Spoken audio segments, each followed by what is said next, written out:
Hello, everyone, and welcome back to Marketing Corner. Whoop, whoop. Whoop, whoop, whoop. Yeah, we always say that. We have to Super say weird. whoop, whoop. Whoop, whoop. Thank you. Yeah, thank you. I appreciate that. We have a special guest today. We do. We're on episode 114, and we have Katrine. Yeah. I almost said it like an American now. You did, yeah. Danish. That's I made the actually kinda Dane do weird. it. You made me do it wrong. I made the, do the full name in Danish. Katrine Rasmussen from Pixelz. That was fine. For the You're Americans in the scaring me. audience. Why are you scaring me? That's weird. Yeah. Katrine Rasmussen. Yes. Thank you. CMO at Thank you. Pixelz. Yes. For the Americans in the audience. That was a good intro. There we go.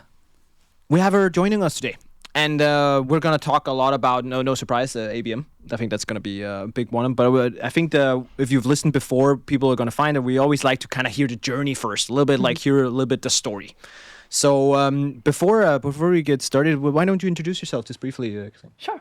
Well, like I said, I'm the CMO at Pixelz. I've been with Pixelz for about 5 years now, which is super exciting. That's a long time. That's a long time in That's startup years. Like in startup years, that's a lifetime. I know. Yeah. When I get to 5 years, that marks like the record for me. Yeah. Do you get like a watch or something? Oh. Like Yeah, that's a good point. an anniversary gift? We'll have to wait I think and you see, should I ask. guess. Yeah. So that's exciting. Well, I guess just very short before Pixelz, I spent almost 5 years at Billy. Yeah. Accounting software. Yeah. But I've spent the majority of my working life in B2B and tech, which is really where I thrive. A little bit of e-com. Yeah. So came from accounting software. Now, I guess for those of you who don't know Pixelz, Pixelz is fashion tech. Quite different to accounting software. A little bit Very different. different. Yeah, Very different. Also different audience. Very different audience. Yeah, And I yeah. have to say that, I mean, our ICP, our studio managers, studio directors, they're a little bit more fun. Yeah, than we can say that. You can say Sorry. it. You know, out loud. we I've insult sold to accountants. compliance people. I feel Oh. like that's kind of like that's no hard feelings. That's rock Yeah. bottom. You know, we have insulted accountants and compliance people in multiple episodes on this podcast. We have. Oh, wow. No offense to the accountants out there. I'm sure That's you're fine. lovely. But I guess, I mean, there's probably quite a few people in the audience who don't know Pixelz. Yeah, explain. But if you've ever shopped online, I think most people have come across some of our products. Our products are the images and the videos that you see on some of the world's largest e-com fashion brands and retailers. We're talking Zalando, we're talking all the bestseller Those, brands, like, yeah. Nike. So Yeah. it's fashion brands and retailers. And we've created an AI powered tool where we edit videos and images, and we also create generative AI content for all these e-com platforms. And I think, as far as I understand, it's because and I think for someone who's not in that space, you have to imagine these big brands produce I can Thousands. curse thousands of images day. right? Yes. Yeah, Yes. and so it's not just, hey, I need this one No. picture. Can you remove this? No. No. It's like, hey, I have these scale. 1,000 pictures. Yeah. Can you? So it's all the images that you see across all those websites. I mean, Yeah. they have all been edited in some way. Sometimes it's just cropping, dust removal. Yeah. Most of the time, it's not about making like the models look thinner or anything like that. But Yeah. but all that content has been edited, and that's essentially what we do. Gotcha. Brilliant. All right. Nice. That's pretty cool. How did you end up there from Billy to like that kind of trajectory? Like, of course, maybe just switched, but Right. It's a great question. And the question that Is this a question you ask yourself every day? How did I get here? how did well, I even... I think probably the interesting part is going from Billy, which is I think the main difference is really is both of them, both Billy and Pixelz are tech. It's SaaS tools. It's sold as subscription. Yeah. But that's really, I would almost say, the only common denominator, because the main difference is really the ICP or the target audience, right? Where Billy was, the price was like 139 Danish. I used kroners Neo, so per month, I know. right? Yeah, it's very similar. It's like you're selling to small and mid-sized businesses. Yeah. So it's really a predictable revenue play, right? Yes. Which is, I find now, after 5 years with Pixelz, surprisingly easy. It's so easy. It's just like you pour money into this, all your metrics, all your KPIs. Sales cycle super short. It's very short. Yeah. It's very easy. So No, moving I know. over to Pixelz, which is hardcore enterprise sales, where it's not uncommon for us that sales cycles are longer than 1 year. It's not uncommon to see. We like to go after the accounts with first year value should preferably be more than 100,000 USD. Yeah. So it's just a very, very different type of business, Different game, and it's also a very, very different type of like marketing and Yes. selling. So And for the people who don't understand why it's different, I think it's important to understand, like the way I see it at least, is also because the amount of money you can afford to pay for a client is completely different. And that fundamentally changes what you can do. absolutely. Like, because in Billy, like, you can't, some of the things we're going to get into, but you can't just do like a huge event and pay 10,000, 50,000 for a client because you'll never earn it back. But in the other case, if you paid 50,000 for a client, if I told you, hey, Katrine, you can pay 50,000 for a client, you would probably say, I'll take it. Yeah. Right? And we're talking USD. Yeah, exactly. Yeah. Exactly. Yeah. Right? But at the same time, Yes, please. long sales cycle, right? So Yeah. you kind Oh, yeah. it's like a drought and then an influx. Yes. It's And it it's becomes not that- very binary. Yes. It's like exactly. one deal can make or break your entire quarter, Yeah, right? exactly. So it's not predictable. It's Yeah, not very predictable in unpredictable. the same way And that's as, the part that is scary. Oh, yeah. Right? Yeah.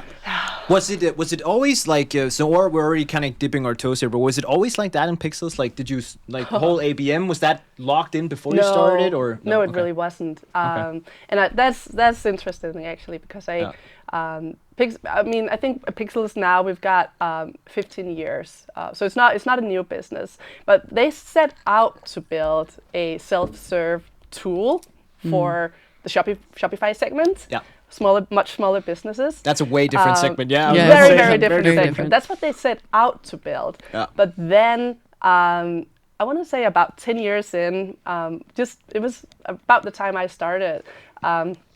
We had a strategy session. We sat down, we looked at our revenue, and we looked at our customers. And just looking at that, right, it's like we realized that about 1% of our revenue, no, sorry, the other way around. 60% of our revenue comes from 1% of our customers, right? Classic, the classic. So that's Yeah. So that's 20 customers right there that accounts for 60% of the revenue. That's wild. And just looking at that data, right? It's like this is not a volume game. This is not about going out there and acquiring another 100 mid-sized customers. It's not going to move us if we want to grow this business, which we do obviously. We need to go out and we need to find those 1%ers. Whale hunting. Whale hunting. Yeah. And there's plenty of them out there. Yeah. And we know who they are. Yeah. It's not, just go down the pedestrian shopping street in any big city, And look right? up. They're right there. Yes. So they're not hard to find. It's just we need to understand why we're such a good match, why the product that we have such a good match with those 20 customers, and then we need to go out and replicate that. So And I think that was what we decided we needed to do at that point. And what I think is so interesting about that, right? And I think you're not alone in that. So many companies are like, if we just close X amount of whales, but they don't give up on the small and mid-market. At the same time, they want to do all of them. Yeah. And I'd love to learn a little bit about that transition for you guys. How do you, I've seen so many times where it's like, well, this is what we know. We know the small businesses, we know medium. How do we stop that and put all our eggs in this enterprise basket? It's what not was that? easy. Yeah, what was that like? So that's actually one of the very first thing I did when I started. I was like, that free trial that's front and center on our website, Gone. Has to go. it cannot stay there. Yeah. It's not the positioning that we need, right? It's like that solo that. plan, I like that's that a lot. $9 per month, like right next to the pro plan and right next to the enterprise plan that's $2,000 per month. It's like, no, it's like, what are we doing? Like this positioning is way off. Who are we even talking to? Yeah. It doesn't make any sense. We cannot be everything to everybody. It just does not make sense. Preach. We say this all the time. And say yet it But companies, it was a bit of a fight, right? okay. To convince everyone that like this is the the move. free trial needs to go, the solo plan needs to go. Also because like you probably have everyone at least, I would go bad time, but I feel like a lot of people have always been saying, oh, you gotta have a free trial. Like that's been like the golden standard to some extent, right? But we also just saw that the product that we have is actually too complicated. Yeah. People can't figure out how to use it. Yes. Even if one of those enterprise clients, they get lost in that free trial, they'll give up. And that's a bad experience. The experience And then the is- experience is really bad. It was the same when I used to work for Templify, and we tried the free trial a few times, and it was not good No. because like people No. would get in and they wouldn't get it. No. It was really hard. Like that gap was just too big. Yeah. Right. No. Makes So sense. it was just that was one of the first fights that I had to fight. It was Okay. like we need to get rid of that free trial. It needs to go. Yeah. So we'll take some of the mid-sized stuff that comes in. We'll take it, but they're not the ones that we are positioning to ourselves toward. You're not right? actively No, it's not the ones attracting we are them. communicating to. Right. But But if they want to pay you money, if they come in, we'll take it. We're fine taking it. Yeah. But we're like the solo, the small ones. I never think about it. No. But sometimes, once in a while, somebody says, "Oh, should we bring back the free trial and the solo?" And it's like, Nope. like, Here we go again. here we go again. Well, But well. I think that's one. It's a good example of reality versus theory. Because like in theory, we're all like, yeah, ICP, 100% ICP fit every time. And don't get me wrong, that's what we spend our marketing on, right? Like we say, like this is ICP is for like that's what we focus on. But if somebody comes knocking that's willing to pay, that's not ICP fit, you have to be extremely like stern. There has to be some very specific reasons for not taking it sometimes, and that's okay. Yeah. But if of course the problem is if you also spend marketing money on what's not ICP, right? Yeah. Yeah, exactly. It dilutes your messaging and it dilutes everything Yeah, else, exactly. right? Yeah. Yeah. Brilliant. All right, cool. So with that in mind, Yes. how did you get into events? Right. Events. I hear this is a juicy story, so I'm really excited. You've really built this Well, up. So I think we just need to backtrack a Okay. tiny little bit. Please do. because Yes. paint the picture. Yeah, because when we target enterprise, right, account-based marketing, right, that's, I want to say that's our overall framework, even commercial strategy. I'd much rather call it a commercial strategy. I hate the M in the end of ABM, right? Because this is really not a marketing strategy. This is a commercial strategy. So in marketing, we work really, really closely with the sales team.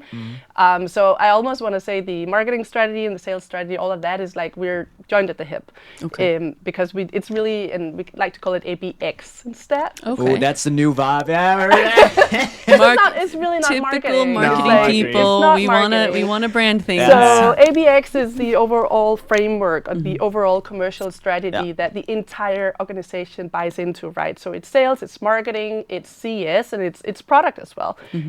Because we all have this ICP that we're all thinking about. It's even when we hire people, different roles, right? Customer-facing roles. We'll make sure to hire people who have worked in a photo studio before, so they know what they're talking about when Gotcha. you're talking Yeah, to makes sense. our customers, right? Can I ask a question before we go away from this point too much? When it comes to product, and maybe this is a side conversation, but when you're doing enterprise, I sometimes feel like they expect a bespoke product.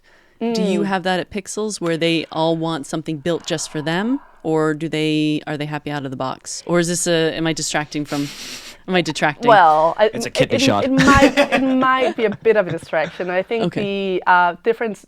I want to say no. For the most part, we stray away from that. Okay. But also images. That's how images, videos, content are our products, which means that everything is like it's templatized, right? So the images that we create for Zalando are very different from the images that we create for bestseller, right? Okay. Because of course they have different style guides. Right. Okay. So the output, the images, the output are different, but the Right. tool itself, the platform is the same. Okay. Yeah. Okay. I just wanted to check because sometimes with enterprise, you Yeah. have to give them this bespoke and then your product team hates you. It doesn't strike me as a product that needs to do that too much, Yeah. like in this Okay, case, right? that's good. I think we did so Templified. That was a Yeah. lot of that, especially in the early days. Yeah, yeah. Because Yeah. then they had different internal systems and stuff, Yeah. and you had to adjust for that stuff, right? Yeah, And that but was you guys don't have that. It's a bit of a slippery slope. or it can exactly. be, right? It's super slippery. Yeah. Yeah. Okay. And So then So you we get don't stuck. have huge- too much of that. Not That's a good. huge No. right turn. Yeah. Okay. Back to But coming back to ABX is the framework of the commercial strategy, right? So one of the things I really don't like is when people we do paid search, and then we do social, and then we do ABM. I'm like, no. ABM is not a tactic. ABM or ABX or whatever we call it, right, is the overarching framework. And then we need to go out and figure out what are the tactics that fit into this framework. So at least for me, when we talk about events, right, events for me is one of those tactics or strategies, you could say, that fits within the overall commercial strategy, which is really focused on the accounts that we want to work with. Yeah. So that's at least how I see it. And so now back to your question of like, how did we get into events? Yes. And that's interesting because I hope so. I never, personally, I never wanted to go into events. So events is like, if you say, like, it's kind of funny. If you go out and say to a good B2B SaaS marketeer, I love events, like, then they're going to be like, what the, who the, do you know what you're talking about? But CEOs love them, guys. Yeah, but CEOs love them because they can stand on a Exactly. podium Get or up on something. stage. Yeah, they get up on exactly. stage. yeah. Okay. So, and this actually goes way back to before I started with Pixelz, like doing my, I think one of the first interviews for my current position, Thomas, our CEO, asked me, so of all the things that we talked about today, what are the things that you really don't like to do? And I just told him straight up, Events? I don't want to do events. I really hate events. It's like my least favorite thing to do. Yeah. And I'm not sure why he hired you. still hired me. Yeah. And honestly, that's a little bit surprising because at this point, coming back to CEOs who love events, right? I think he knew that we would be doing events. Okay. But this is COVID. At least coming a little bit coming out of COVID. This is September 2020. Right. So it's still COVID. So I mean, good thing, right? Yeah, no events. There's no way we can actually put on big events right now. But so here's the catch. Before I started and before COVID, so we're talking March 2020. This is when COVID started, right? Yeah. Lockdown in Denmark was March 2020. Yeah. So God, that's so long ago. I Jesus, know. I feel old. Okay, whatever. Sorry. Yeah. So what happened in March 2020? That was when Pixelz, before I started, right, put on the very first Flow event in New York. Beginning You of March. started COVID. You did it. You're patient zero. No, it wasn't us. Anyways, this was the very first one, right? Beginning of March, very small compared to what we do today, but did go to New York, set up an event in one of our studios, our partner studios. Quite a few target accounts actually flew in for that event.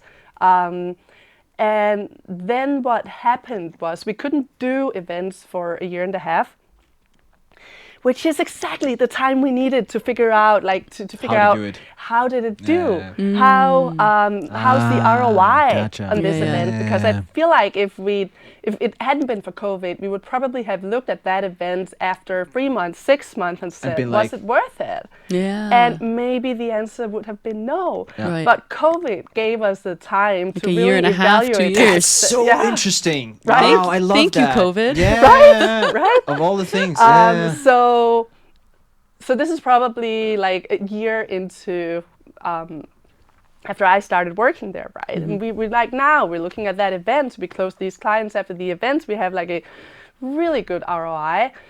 And now they were like, yeah, Katrine, I think you have gotta do these events. Yeah, the writing's on the wall. The proof is here. Yeah. That's so interesting, though, because and most of us So do. 18 months time lag, essentially. Yeah. That we're But most looking of at. us wouldn't wait that long. That's No, it. That's it. not at all. Nobody wants to Nobody wait waits that long. No. Yeah. And I mean, looking at my events now, my rule of thumb is I want them to break even after a year. Okay. I'll give them 12 months. Most of them break even before that. Most of them will break even after 6 months. Okay. But I mean, I still think I won't say it was a good or a bad event until after 12 months has passed, right? Okay. Because we need to give it that. We really do need to give it that. At least. And is that because when you say break even, is that because it's in the pipeline, so it's opportunities and it's turned into opportunities, or is it because you literally have closed one? We closed it. Okay. We closed Okay. it. Yeah. Yeah. And we broke even, but then you Alright. also have to think about like the lifetime value. Yeah, of course. Yeah, absolutely. Yeah. So I guess that's kind of what forced me into events as part of this overall ABX framework, right? Right. Because we could see it made sense. Yeah. And I think one of the things that it took me a while to really understand after working in like this predictable revenue kind of SaaS world for a very long time. What took me a while to understand about this type of business, I think about enterprise sales and maybe about the fashion industry, but it could also just be enterprise sales, and it's like that for all types of enterprise sales, right? But I think the number one thing here is relationships. People, right? Yeah. Getting to know the people that we're trying The to right sell people. to. Yeah. Getting in front of them, being able to get to know them a little bit more. So that's really what works. That's why events work, right? Because it gives us an opportunity to get to know these people, the people that we want to sell to, and it's interesting on a deeper level. With your ICP too, and I've worked with portfolio companies with similar ICPs, you know, H&Ms and things like that. They want that exclusive treatment, right? It's not. They like it. They want to feel special. They want to be invited to private events and things like that. You know, it's not the mom and pop shops who you can get kind of just shoot a couple of LinkedIn ads at or something like that. It's these people want to feel special and exclusive, right? Yeah. And that's what you're doing. That's what we're doing. So I think relationships are what actually really matters and why events work in this business. And I'd love to ask just on that break even, right? Because we said no one waits. How did you, well, I guess you were forced into doing events when someone said this works, right? But I guess something that we come up against a lot, right, is by the end of the quarter, you better have ROI on that spend. How do you, or what would you say to a marketer who's facing that, who's like, we know that a flow event is what we should do, but they have to show some kind of results in 3 months, 4 months after the event? Is there anything that they can do? Are there like indicating metrics that they could use? What do you think? I mean, first of all, I think it's important to look at your overall sales cycles, right? Yeah. What are they? And if those sales cycles are longer than 3 months, 4 months, whatever, then how are you? I mean, how can anyone expect you to be able to show ROI after, I don't know, 3 months? If your average sales cycle is 6 months, it just doesn't make any sense, right? Yeah. But then, of course, we can go back to look at those indicators, right? And of course, what we do, it's, I mean, they're going to be added to, they'll become an MQL, they'll be added to pipeline, we'll be able to see the progress. And so, of course, we keep a close eye on that as well. So when I evaluate events, I'll look at the pipeline created, I'll look at and then eventually I'll look at the close won bookings, right? Yeah. And that's the lesson, I think, from events. I've seen so many people like, we were there. Yeah. Like, okay, but what's the follow-up? And you guys clearly, you have a strategy of who you're inviting, and maybe we can talk a little bit about that. Do you do exhibits or do you do your own private events? When I'm talking about events, or at least what I've been talking about so far today, it's owned events. So these are our events. Yeah.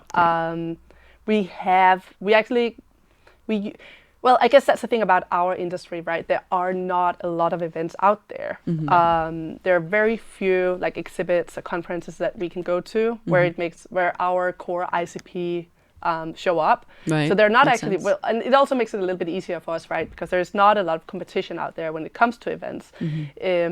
But there are also not a lot of events for us to go to sponsor. Right. So we have done that a little bit. But honestly, I think there's just so many elements of your own, like putting on your own events, private events, that are so much more important, right? If you're just an exhibitor at a conference, you can't really control the guest list. You can't control who's there. You don't necessarily get access to an email list, right? So it becomes a lot harder, but it still takes a lot of resources. It still takes a lot of time, but there's just so many elements that you can control. True. What about stuff like do you? So I'm guessing it's free attendance for like for your town, or how does it work? Like Yes. So they attend for free. Well, yes. Yeah. Brands and retailers, our Okay. target accounts, they attend for free. Okay. We do have the other tech vendors, Yeah. some of our partners, that They of can course, sponsor. They can sponsor. That Gotcha. comes with a price. Yeah. But for our ICP, it's free. But not everybody gets to go, right? It's like you're saying, it's invite only. We'll definitely have to approve every single person, and it's not. I mean, but a lot goes on before that, right? Because just the whole strategy surrounding what kind of event, where we're going to put it on, why. Yeah. We're not going to put on an event in London if we'll sit down, we look at our target accounts, we look at open opportunities in London, we look at our sales reps' time in London, and just before we put on an event, we'll have talked to sales, we'll have made sure that we actually need to put on an event in London, that we have the target accounts in London to do that we have open opportunities, that we have existing customers that we can have come to the event.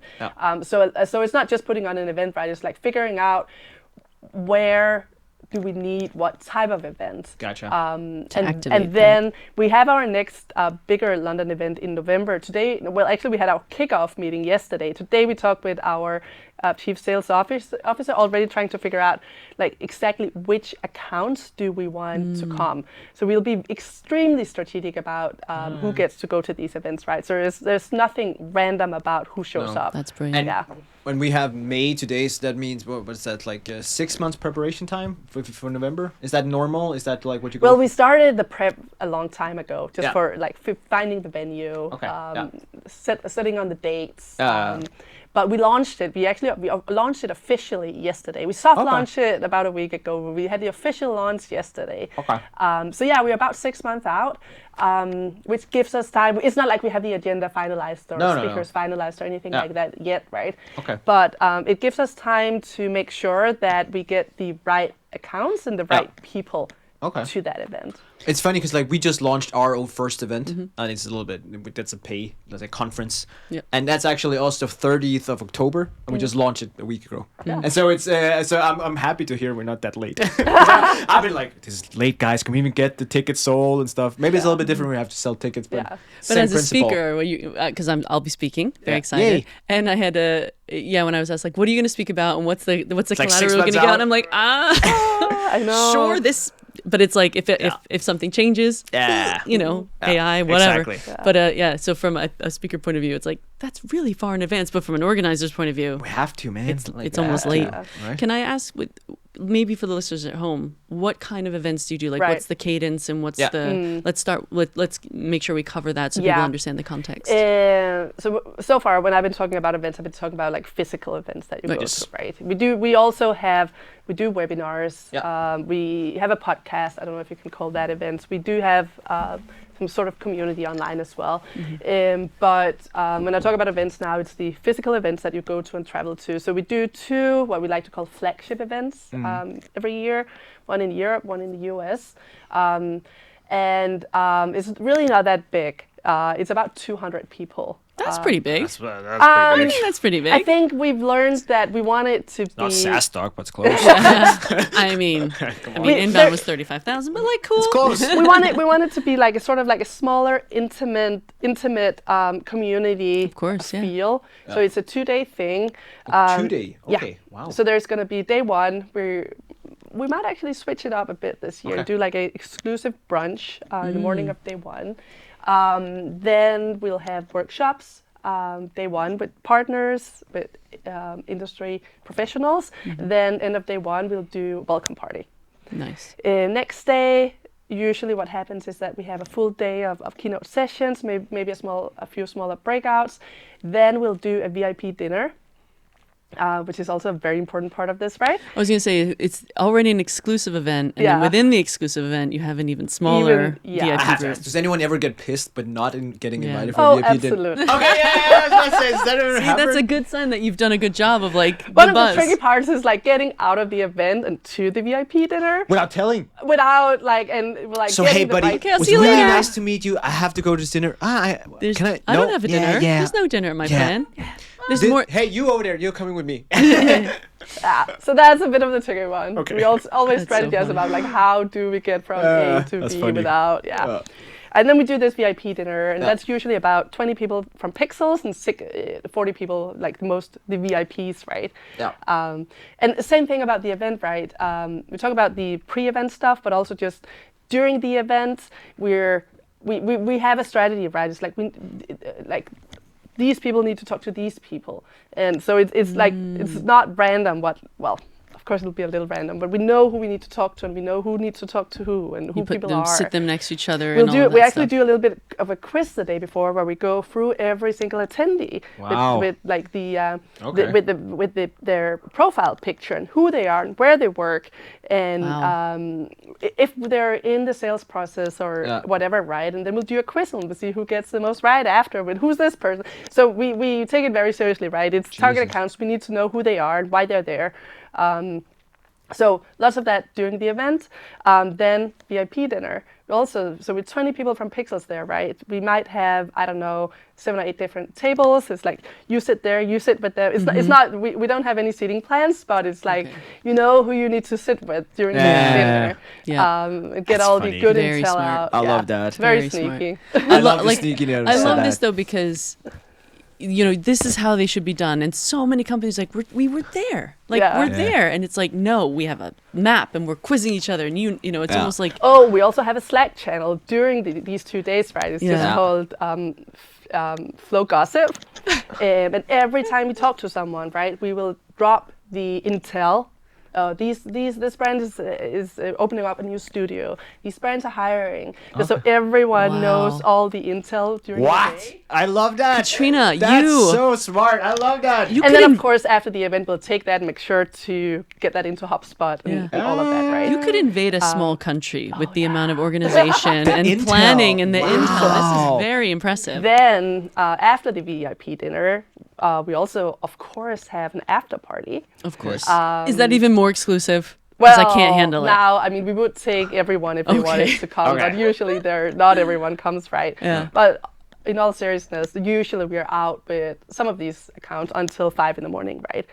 And we have fun. Yeah. What? It's like 2 very, very intense days, but it's 2 full days, right? So we get a lot of time with these people, and we don't actually talk a lot about Pixelz up on stage. We keep a very low profile. It's all about like getting to know them and having fun with them and showing them who we are. And showing them how fun you are to work with, right? We did something similar with Anamundo. We did like the IoT summit, and at the end of each one, we always end up at Jolene's. And if anyone who's not in Copenhagen knows that it's an interesting place, but we show these people like, hey, we're also the kind of people you'd love to work with, right? Yeah. No. That's brilliant. I love So the so planning. so you asked which kind of events? Yeah, we do so that. that's those Flow. are the 2 big flagship ones. And is that what you call Flow, or is that? Yes, Flow. Okay, those. Well, Flow. they're all under the Flow umbrella. Got it. Sorry.